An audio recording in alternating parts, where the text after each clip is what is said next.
23 days before Christmas, bis Pasko na ang ilang pasyalan sa probinsya.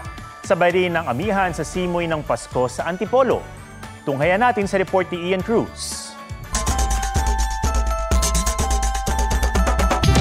Tayo na sa Antipolo at doon magpasko. Sa lamig na panahon, ramdam ninyo ang simoy Pasko. Pasukin ang mga bahay na may snow at Santa Claus kasama ang kanyang mga reindeer. Damhin ang mala White Christmas sa Christmas Village at mapa-look up sa pinailawang giant Christmas tree.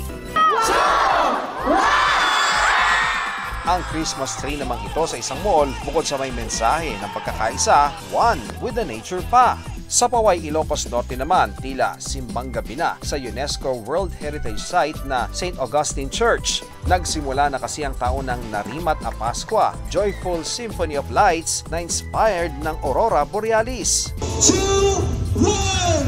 Sa Kapitolyo ng Pangasinan, may Candyland at Disney Princess-inspired na Christmas Village. Tampok din ang mga Belen at giant white Christmas tree. Ian Cruz nagbabalita para sa GMA Integrated News. Huwag magpahuli sa mga balitang dapat niyong malaman. Mag-subscribe na sa GMA Integrated News sa YouTube.